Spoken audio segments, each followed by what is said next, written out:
Oi, pessoal, tudo bem? Hoje eu vou começar o estudo de prótese parcial removível.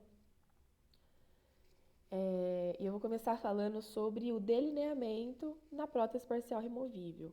O delineamento é o conjunto de procedimentos de diagnóstico para obter informações a respeito do padrão, da forma, do contorno dos dentes pilares e dos tecidos adjacentes.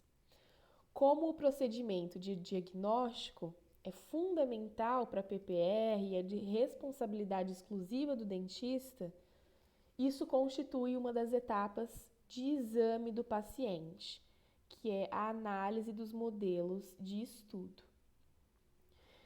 Por que fazer o delineamento? Por que delinear? O delineamento é feito para complementar o exame clínico, para determinar o diagnóstico, o planejamento e o plano de tratamento, a execução das modificações do sistema de suporte e também do prognóstico daquele caso. E o que é usado para delinear? Para delinear, a gente utiliza o delineador, que é esse equipamento. Ele também é chamado de paralelômetro, tangenciômetro ou paralelímetro, mas a gente vai usar delineador. Ele é responsável por identificar o paralelismo relativo entre duas ou mais superfícies dentais ou de estruturas adjacentes na construção de uma prótese removível. O delineador tem a sua concepção baseada no princípio geométrico de que todas as perpendiculares a um mesmo plano são paralelas entre si. Junto com o delineador, há estruturas anexas que são essas pontas. Então, tem as pontas recortadoras de cera, os porta-grafites, ou porta-cera, pontas calibradoras de retenção e a mesa porta-modelos, tá? Então, a mesa porta-modelos, ela sempre deve ser mantida apoiada nessa base do delineador. E essas pontas, elas são inseridas nessa haste. O exame dos modelos de estudo no delineador. O posicionamento dos braços de retenção dos grampos em áreas retentivas é o que vai garantir a manutenção da prótese em posição sobre o sistema de suporte quando ela está em função. Para permitir o correto posicionamento dos componentes da estrutura metálica, que são rígidos e não podem ser colocados em áreas retentivas, durante o delineamento, a gente tem que identificar o equador protético. Então, logo inicialmente, que a gente posicionar o modelo no delineador, eu vou tudo explicar isso certinho. A gente vai iniciar com uma ponta grafite ou uma ponta de cera, identificando o equador protético. O equador protético é uma linha de maior contorno do dente pilar em relação aos demais dentes remanescentes e estruturas adjacentes. O equador, o equador ele divide o dente em uma área retentiva, que é aqui na cervical, e uma área expulsiva oclusal. É obtido pelo tangenciamento das paredes axiais dos dentes pilares por meio da ponta grafite ou cera que fica presa na haste vertical do delineador. Então, a haste vertical coloca o grafite ou a cera e com o modelo posicionado em uma forma correta, a gente vai fazer esse delineamento. Só que essa forma correta eu ainda vou abordar sobre ela.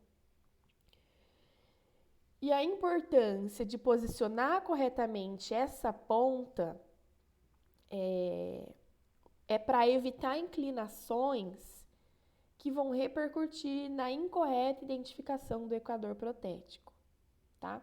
A extremidade da ponta da cera ou do grafite deve estar sempre posicionada ao nível da cervical ou abaixo enquanto contorna o dente pilar, tá? Porque se tiver acima, aí acaba pegando regiões mais superiores. O ideal é que a gente encontre realmente o equador protético. Por isso tem que estar em toda extensão do elemento dental quando for passar essa ponta.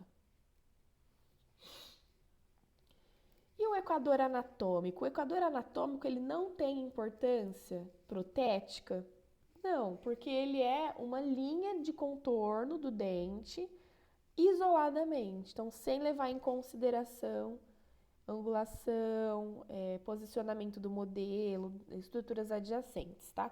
Então, o importante é o equador anatômico, que vai dividir o dente em área retentiva, na cervical, e em área expulsiva, na oclusal. O traçado do equador protético é resultante da inclinação assumida pelo modelo. No laboratório, quando o modelo é inclinado para a direita, nós obtivemos um traçado bem próximo da face oclusal na parte vestibular do elemento dental e bem próximo da cervical na face lingual ou palatina. E quando a inclinação do modelo foi para o lado esquerdo, a gente verificou que na vestibular o traçado ficou na cervical e na face lingual o traçado assumiu uma posição mais oclusal. Se a cada inclinação que a gente for assumir para esse modelo variar o traçado do equador protético, então a gente pode afirmar que esse equador protético somente deverá ser identificado quando já estiver definida a trajetória de inserção e remoção da prótese. Portanto, a definição do equador protético, então, a sua definição, ela vai ser realizada como o objetivo final do delineamento nesse modelo de estudo. Por quê? Se para cada inclinação for feito um traçado, vão ter vários equadores protéticos definidos. E isso vai dificultar a identificação do que efetivamente vai se utilizar. A gente não vai saber realmente se a área retentiva é abaixo da linha vermelha ou se é abaixo, por exemplo, dessa linha de grafite. Então, a gente tem que delimitar, determinar a trajetória de inserção e remoção, para só no final realmente traçar o equador protético de todos os elementos pilares. E com relação à trajetória de inserção e remoção da prótese? Essa trajetória é a trajetória a ser seguida pela prótese desde o primeiro contato com o sistema de suporte até a posição de assentamento final, ou seja, desde o contato da estrutura metálica com os dentes até o seu assentamento no rebordo, tá? Durante o processo de delineamento, a movimentação da haste vertical do delineador representa a trajetória de inserção e remoção da prótese. Então, essa haste, ela faz movimentos de subida e descida. E ela vai representar a trajetória de inserção da prótese. Desse modo, a cada inclinação do modelo também ocorre uma trajetória diferente. Por isso que é importante que esse modelo tenha uma posição correta e não fique inclinado de maneira inadequada. Portanto, o objetivo do processo de delineamento é a definição da trajetória de inserção e remoção para cada caso e, na sequência, obter o traçado do equador protético. Então, Esses são os objetivos do delineamento. Qual é a trajetória de inserção e remoção e qual é o traçado do equador protético daquele elemento. Alguns métodos de determinação da trajetória de inserção e remoção da PPR. A gente tem o método de Roche, que é o plano oclusal, por 3 pontos, o método das bissetrizes e o método das conveniências de Applegate. Para determinar o plano oclusal do modelo, a gente utiliza o método de Roche, do plano oclusal, 3 pontos. E como é esse método para determinação da trajetória de inserção? Recordando, a análise experimental citada anteriormente, na qual foram determinadas inclinações acentuadas do modelo de estudo, tanto para o lado direito quanto para o lado esquerdo, é possível, então, a gente imaginar que uma determinada inclinação que seja intermediária pode equalizar, pode auxiliar no traçado do equador protético obtido. E essa posição intermediária é exatamente a que mantém o plano oclusal do modelo perpendicular à haste vertical do delineador, ficando determinado assim uma trajetória de inserção que é perpendicular ao plano oclusal ou inclinação zero. Então, quando a gente inclina muito o modelo tanto para a direita quanto à esquerda, se a gente for usar a haste do delineador, nesse caso, se o modelo estiver muito inclinado para a direita e esquerda, quando a haste do delineador estiver sendo posicionada, ele não vai estar perpendicular ao modelo. E quando ela está nesse posicionamento que é intermediário, aí sim ela fica perpendicular, tá? Ela fica com a trajetória de inserção e remoção, ela fica perpendicular ao plano oclusal ou com inclinação zero em relação ao plano oclusal. E quais são os passos para isso? Inicialmente, então, sobre o modelo, nós temos que marcar com lapiseira 3 pontos. Um ponto anterior e 2 pontos posteriores no modelo superior, formando um triângulo equilátero. Então, na maxila, o ponto anterior fica entre a incisal, entre os terços incisal e médio do incisivo central superior, e nos pontos posteriores é um ponto na cúspide mesovestibular. E no inferior, na mandíbula, a gente faz uma marcação que é na borda incisal do incisivo inferior e os pontos posteriores, que são também as cúspides mesovestibular do molar. Então, o que muda é no incisivo. Os molares são sempre na cúspide mesovestibular. Na maxila, esse ponto é entre o terço incisal e médio do incisivo central superior. E no incisivo central inferior, o ponto é na borda incisal. Aqui a gente tem um modelo com essa base e em cera, e para fazer essa determinação inicial, faça os pontos nessas marcações em cera mesmo, tá? E o objetivo é a gente obter um triângulo. Então, esses pontos eles também devem ser realizados na base de registro quando há muito espaço anodôntico, tá?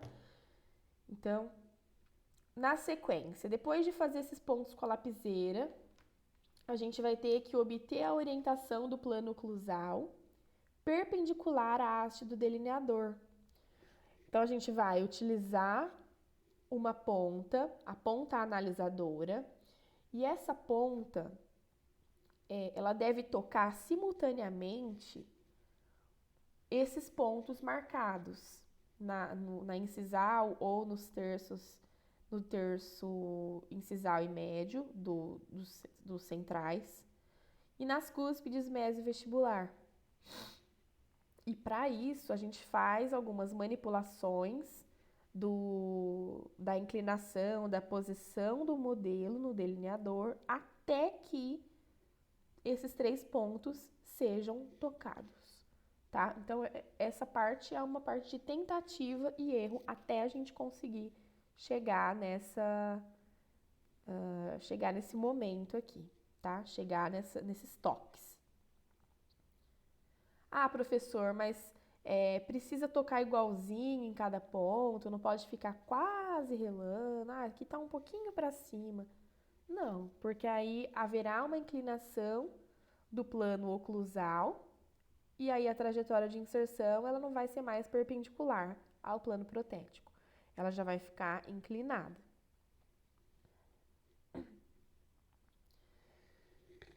Alguns fatores devem ser analisados. Então, inclinação dos dentes remanescentes e trajetória de inserção. Essa questão de inclinação dos dentes e trajetória de inserção, ela está relacionada com a retenção e com estética. Dependendo da inclinação anterior dos dentes remanescentes, o traçado do equador protético estaria posicionado próximo ao oclusal ou à incisal. Com a trajetória de inserção perpendicular ao plano oclusal, os elementos retentivos, que são os grampos, eles ficam em uma área de retenção adequada. Então, nesse caso, tem-se uma interferência na estética, porque ele ficaria muito visível. A fim de tentar resolver esse problema estético, tenta-se, como nessa imagem, posicionar o grampo mais próximo da cervical. Então, aqui o grampo está posicionado nessa região e aqui ele posicionado, baseado na trajetória de inserção, mais na cervical. Entretanto, com a trajetória de inserção perpendicular ao plano oclusal, esse posicionamento pode comprometer a função do retentor, do grampo, porque ele vai superar a sua capacidade de flexão. Ou seja, aqui a gente consegue perceber, por essa inclinação, aqui até o grampo consegue ser colocado, mas a estética é desfavorável. Aqui, se a gente colocar mais para cervical o grampo, existe essa parte do incisivo central que vai ser desfavorável quando o grampo for inserido, porque ele vai ter que contornar toda essa estrutura até chegar aqui. Ele tem essa barriguinha aqui, sabe? Que vai impedir o correto posicionamento. Então, a trajetória perpendicular ao plano oclusal vai comprometer a função do grampo, porque vai superar a sua capacidade de flexão até chegar na cervical. Então, a retenção vai ter uma retenção além da necessária, ou mesmo por gerar uma grande interferência no momento que o paciente for assentar a prótese na boca, podendo causar fraturas desse elemento dental ou mobilidade dentária. Então, nesse caso, a gente tem uma interferência estética inicialmente, depois uma interferência com relação à trajetória de inserção, o posicionamento, que pode gerar fratura e mobilidade dentária. Desse modo, em casos em que há inclinação de dentes remanescentes, nós podemos determinar uma trajetória de inserção não mais perpendicular ao plano oclusal, mas sim inclinada em relação ao plano oclusal. Nesse caso, portanto, o posicionamento mais cervical dos retentores, a gente consegue estética e retenção e a gente não tem mais a interferência. Então, quando os dentes estão inclinados, a gente tem que, em alguns casos, mudar a trajetória de inserção E, quando está relacionada a dentes anteriores, colocar o grampo mais para cervical. E em alguns casos que a gente vai falar em outros estudos, a gente acaba nem utilizando os grampos. Mas isso é um assunto para depois. Uma coisa que a gente tem que entender é: podemos sim alterar a trajetória de inserção quando os dentes estão inclinados e isso não favorece o assentamento correto da prótese na trajetória de inserção perpendicular ao plano oclusal. Então, se a gente coloca a trajetória de inserção inclinada, favorece o assentamento e o grampo ainda fica posicionado mais cervicalmente, tá? Garantindo, então, a estética e a retenção. A observação de dentes remanescentes com inclinações normais em relação ao plano oclusal favorece a utilização da trajetória de inserção e remoção perpendicular ao plano oclusal, ou trajetória de inserção de inclinação zero. Entretanto, se os dentes tiverem uma disposição e uma angulação, novas trajetórias devem ser analisadas até que encontremos a trajetória ideal, tá? Trajetória potencial de deslocamento. Durante a função mastigatória, ocorre o que chamamos de trajetória potencial de deslocamento, que é sempre perpendicular ao plano oclusal. Sempre, mesmo que haja mudança em relação à trajetória de inserção, à inclinação, a trajetória potencial de deslocamento é sempre perpendicular ao plano oclusal. Assim, caso algum alimento fique aderido à prótese, haverá o tracionamento da mesma no sentido de removê-la da posição de assentamento. Com isso, independente de como é a trajetória de inserção, devemos impedir com que haja esse deslocamento da prótese durante a função mastigatória. Portanto, a trajetória potencial de deslocamento deve coincidir com a trajetória perpendicular ao plano oclusal, ou de inclinação zero. Se essa trajetória não inclinada favorece a obtenção de áreas retentivas suficientes, o correto funcionamento da prótese fica adequado, sendo determinada então como uma posição de delineamento. Então, vou ler essa parte novamente. A trajetória potencial de deslocamento, que é a trajetória quando a gente insere e coloca a prótese está assentada e quando a gente vai mastigar algum alimento, ela tende a ser removida, ela tende a esse deslocamento. E essa trajetória potencial de deslocamento durante a mastigação, ela deve coincidir com a trajetória perpendicular ao plano oclusal. Se essa trajetória não inclinada favorece a obtenção de áreas retentivas suficientes, o correto funcionamento da prótese fica adequado, tá? Planos guia.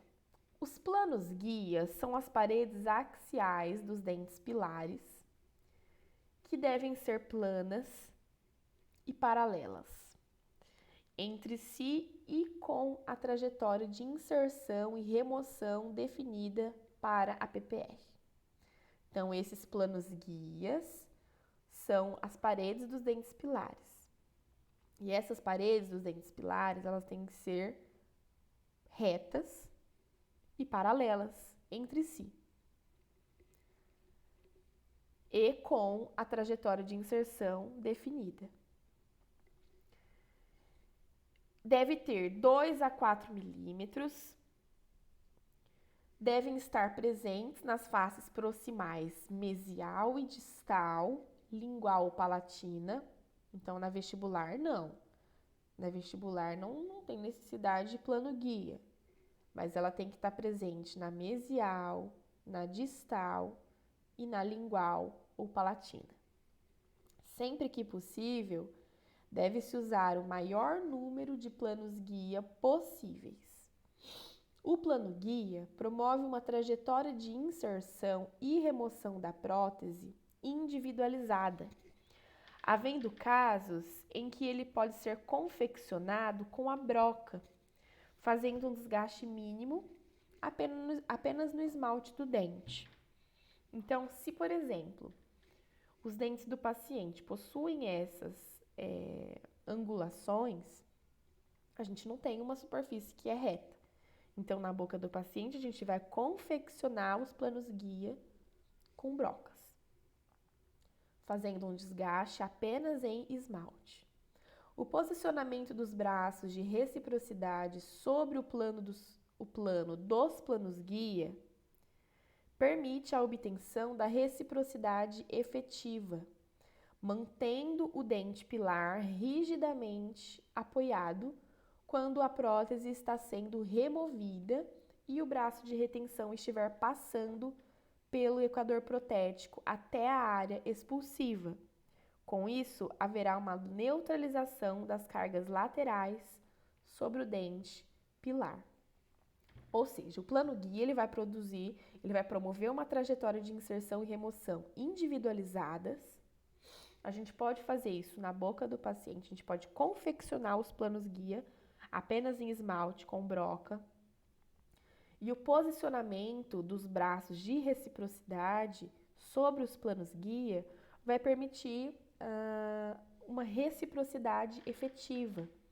Então, o dente pilar ele vai ficar apoiado, ainda quando a prótese está sendo removida da boca, ou removida e inserida, e o braço de retenção vai estar passando pelo equador protético até a área expulsiva. E aí, dessa forma, vai ter uma neutralização das cargas laterais sobre os dentes. Retenção. A retenção é a capacidade da prótese em resistir ao deslocamento vertical no sentido de sua remoção do sistema de suporte. Entretanto, se as cargas retentivas, que são abaixo do equador protético, forem muito grandes, podem representar uma interferência à colocação da prótese, exigindo uma flexão excessiva do braço de retenção. Isso foi o que a gente conversou ali em cima, com relação à trajetória de inserção. Então, se essas áreas de retenção for muito grandes, elas podem representar uma interferência quando o braço do grampo for inserido, tá? Causando uma flexão excessiva, ocasionando uma deformação permanente ou a fratura do elemento dental, ou mesmo colocando o braço de retenção em uma posição que impeça a inserção adequada da prótese. Desse modo, o que é importante a gente fazer? Nós temos que identificar, na verdade, as áreas de retenção. Então, temos que fazer a sua calibragem, a calibragem dos dentes pilares por meio das pontas calibradoras de retenção. Essas pontas calibradoras de retenção são essas aqui, ó. São essas, número 3.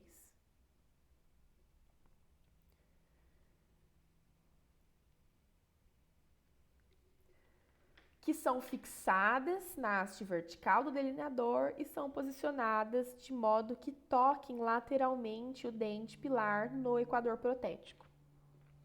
Na extremidade das pontas calibradoras, há a presença do disco calibrador.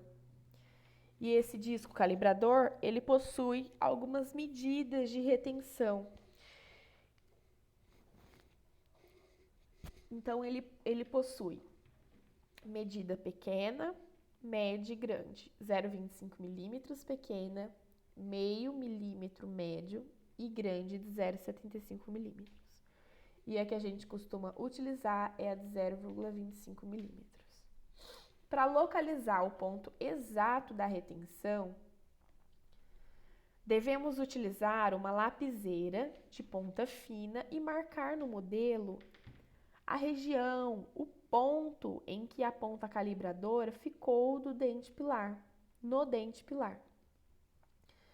Aqui a gente pode perceber, nessas duas imagens, a posição da ponta calibradora.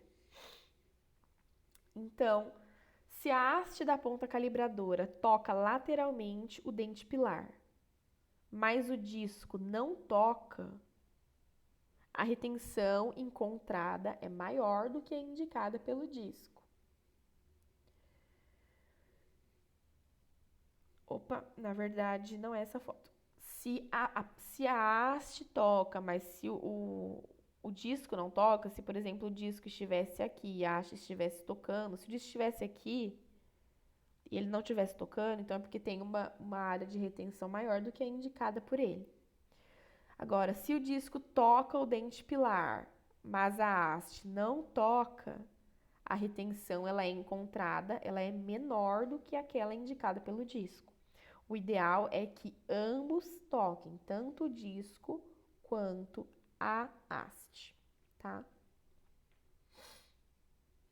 A quantidade de retenção, uma coisa importante, vamos retomar, a gente posiciona essa ponta calibradora, essa ponta na haste do delineador e a trajetória de inserção, com a trajetória de inserção delimitada por meio daqueles 3 pontos, né, anterior e 2 posteriores, formando um triângulo.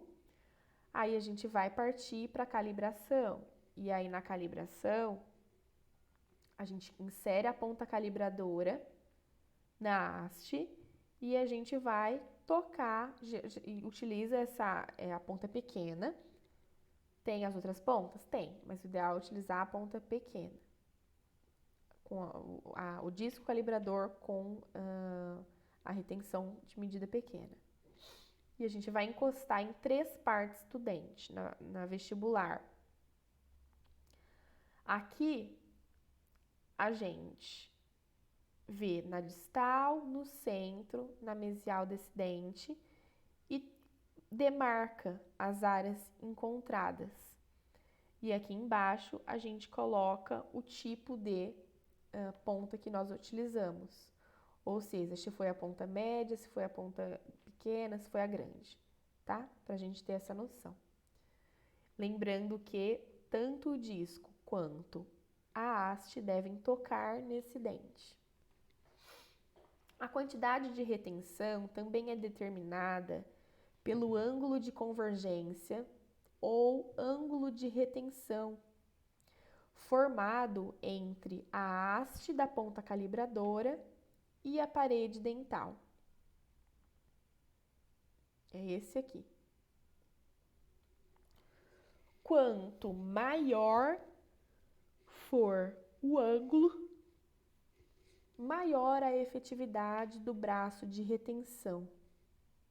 O ideal é que a distância do braço de reciprocidade seja igual ou maior que a do braço de retenção. Então, aqui é um ângulo de convergência ou ângulo de retenção, determinada pelo ângulo de convergência ou ângulo de retenção formado entre a haste e a ponta calibradora e a parte do dente, tá? A haste da ponta calibradora e a parte do dente. Quanto maior for o ângulo, maior a efetividade do braço de retenção. E o ideal é que a distância do braço de reciprocidade seja igual ou maior que a do braço de retenção. A medida de retenção P é a mais utilizada. E estruturas metálicas de cobalto cromo geralmente utiliza P e M, e estruturas de titânio ou liga de titânio utiliza a retenção PMG, tá? Com relação à estabilidade. A estabilidade é a capacidade da prótese de resistir aos deslocamentos horizontais e verticais, no sentido ocluso-gengival. Contribui para a retenção da prótese por manter o correto posicionamento dos braços de retenção sobre os pilares.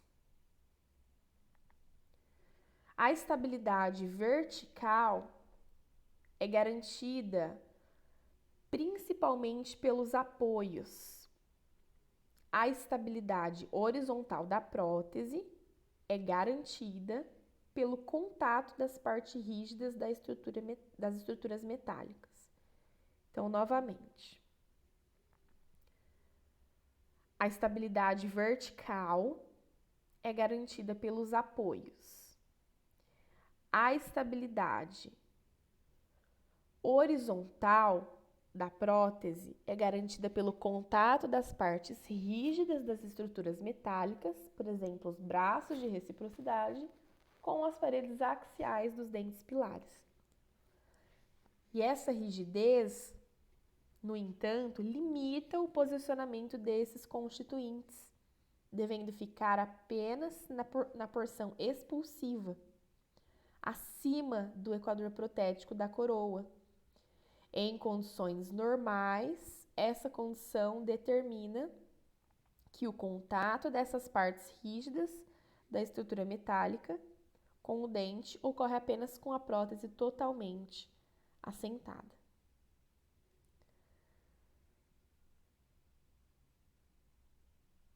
Com relação à reciprocidade, a reciprocidade é o bom funcionamento dos grampos durante a inserção e remoção da prótese.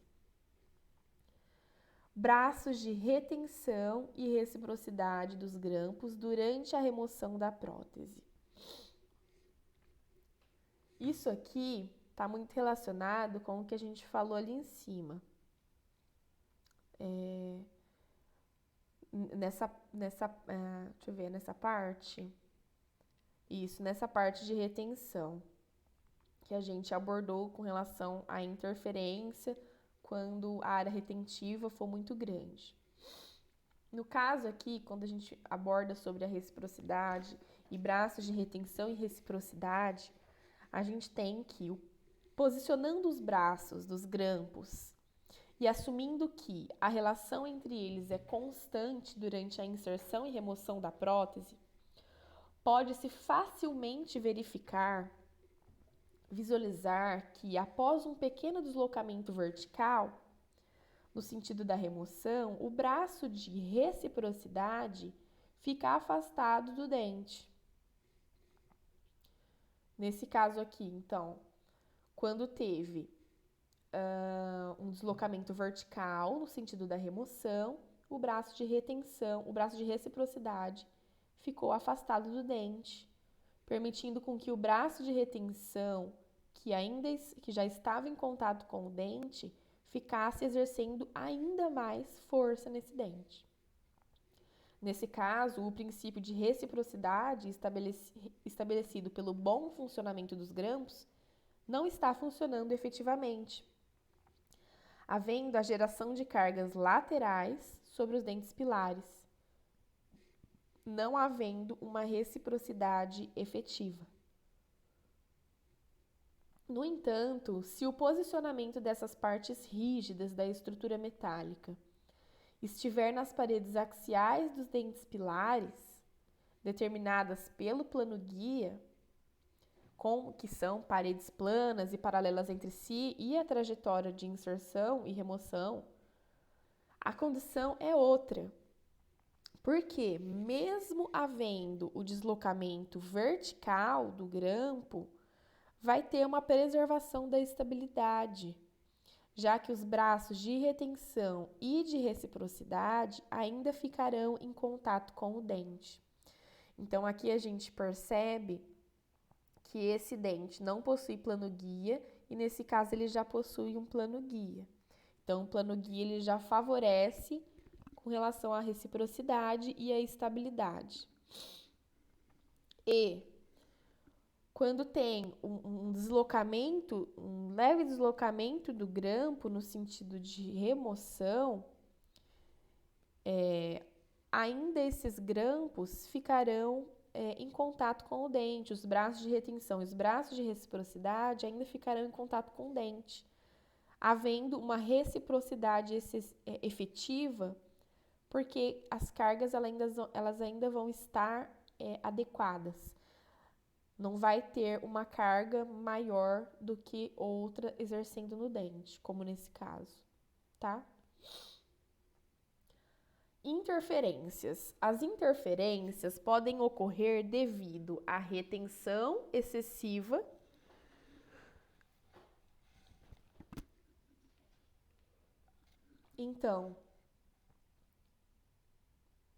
devido à retenção excessiva, no caso que a gente abordou,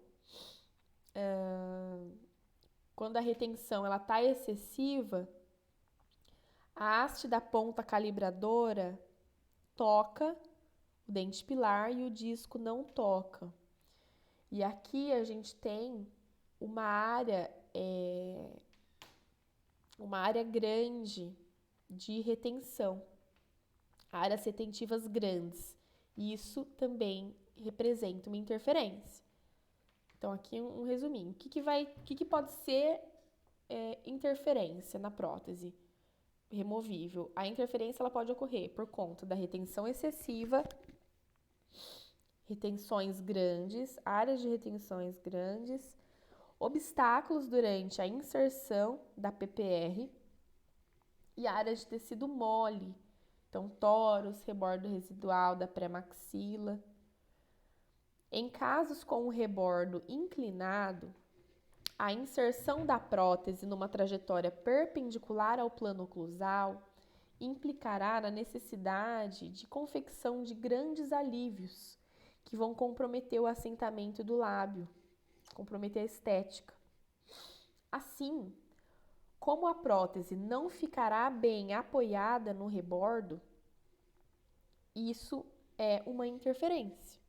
Então, nesse caso, podemos alterar a trajetória de inserção da prótese, deixando-a inclinada em relação ao plano oclusal, de modo a acompanhar a inclinação do rebordo, permitir contato com a fibromucosa e de revestimento e promover retenção adicional contra a trajetória potencial de deslocamento, que é sempre perpendicular ao plano oclusal, tá?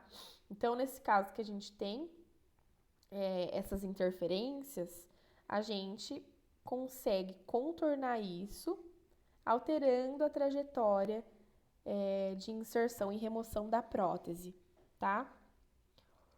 Nesse caso, a trajetória é perpendicular ao plano oclusal, mas ela causa interferência por conta dessa área de tecido mole.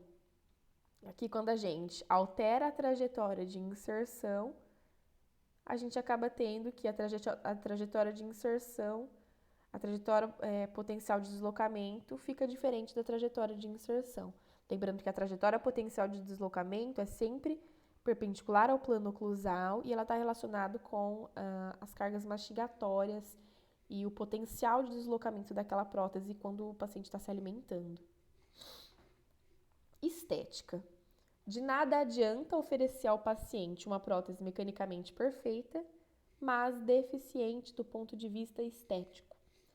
Lembrando que, por ser uma prótese removível, existem limitações devido à localização dos grampos. Entretanto, durante o delineamento, se a análise de todos os detalhes for criteriosa, é possível sim chegar a resultados favoráveis. E a parte estética, ela está presente durante todo o planejamento do caso, principalmente, por exemplo, na seleção de grampos, no tipo de grampo colocado, na colocação ou não de grampos, tá? Trajetória de inserção ideal. Essa trajetória é a que melhor combina o os 4 fatores determinantes. Quais são os fatores determinantes? É o plano guia, que garante estabilidade, é a retenção, que a gente obteve por meio da marcação dos 3 pontos, identificação de áreas retentivas, é a mínima interferência, presença de mínima interferência, e é obtendo estética, de modo a reduzir ao mínimo indispensável as intervenções a serem realizadas no sistema de suporte. Didaticamente, pode-se ter 2 trajetórias de inserção. A trajetória inicial, ou de diagnóstico, que pode ser perpendicular ao plano oclusal, ou de inclinação zero, e ela pode ser alterada ao longo do planejamento. E a gente tem a trajetória de inserção, que é a definitiva. E essa trajetória definitiva, ela pode coincidir ou não com a trajetória inicial. Então, quando os dentes pilares são naturais, geralmente a trajetória de inserção inicial também é a definitiva. No entanto, nem sempre é isso que ocorre, tá? Então, trajetória de inserção inicial ou de diagnóstico, e a definitiva pode coincidir ou não. Pode ser perpendicular ao plano oclusal ou pode ser uma trajetória inclinada. Registro da trajetória de inserção. Então, depois que a gente obteve, marcou os 3 pontos, identificou aquele triângulo ideal, posicionou aquela ponta envolvendo, né, a parte anterior e 2 pontos posteriores. E agora? Vou ter que deixar o meu delineador assim até terminar a prótese? Não. Para isso, a gente utiliza um pino rígido ou um parafuso que é cimentado ao modelo fora da área do desenho da estrutura metálica. Porque toda vez que a gente precisar usar o delineador, colocar o modelo no delineador, esse pino ele já vai nos orientar na colocação, no posicionamento e angulação daquela prótese, tá? Reposicionamento do modelo no delineador para reanálise. Com o modelo na mesa porta-modelos totalmente solta, a gente vai prender o pino de registro, que é esse daqui, ou parafuso, no mandril da haste vertical, restabelecendo, então, a trajetória que nós decidimos para o paciente. Ao apertar o mandril, na haste, a mesa ela vai se reorientar e travada, ela reposiciona o modelo na inclinação determinada inicialmente. Aqui algumas questões. Inclinar o modelo de estudo para criar retenção é uma solução viável para os casos de prótese removível? Depende. Na presença de dentes pilares sem áreas retentivas e com uma trajetória de inserção inicial perpendicular ao plano oclusal, se a prótese for tracionada, haverá o seu deslocamento com facilidade. Se a gente fizer a inclinação do modelo, isso vai propiciar a obtenção de retenção no dente pilar, a gente vai conseguir achar áreas retentivas. Entretanto, uma vez instalada a prótese, ela pode estar sujeita à ação da trajetória potencial de deslocamento, que é perpendicular ao plano oclusal. Então, inclinar o modelo para criar retenção é um dos maiores erros cometidos durante o delineamento.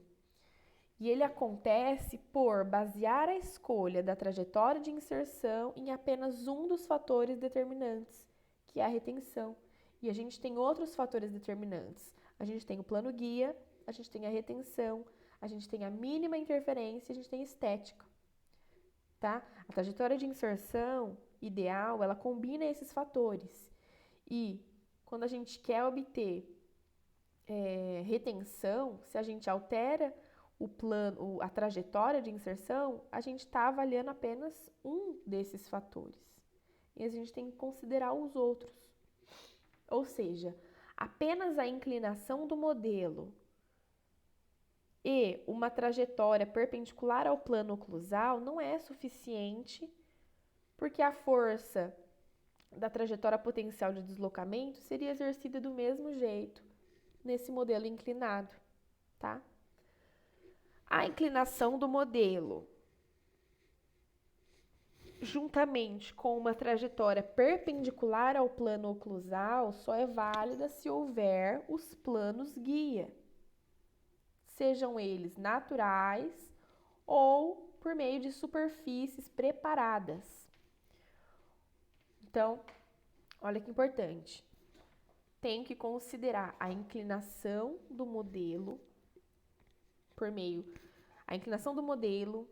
uma trajetória de inserção perpendicular ao plano oclusal, havendo retenção, mas essa inclinação do modelo e uma trajetória perpendicular ao plano oclusal só é válida se tiver planos guias. Com isso, os braços de reciprocidade serão posicionados nas paredes planas e paralelas dos planos guia, estabilizando a prótese, que é aquele desenho que eu mostrei que tinha o plano guia na palatina, esse desenho aqui. Se eu tenho esse plano guia, isso vai ficar muito favorável. Então, só é válido com os braços de reciprocidade posicionados nas paredes dos planos guia, vai ter uma estabilização da prótese e a remoção da prótese somente seria possível por essa trajetória inclinada, eliminando a ação da trajetória potencial de deslocamento. Então, sim, inclinar o modelo para criar retenção é uma solução viável? Sim, mas é indispensável a presença de planos guias naturais ou de faces dentais que possam ser preparadas como planos guia. Não, se houver a presença de planos guia naturais ou preparados, que vão garantir a trajetória de inserção e remoção única. É um erro comum levar em conta apenas a retenção, tá?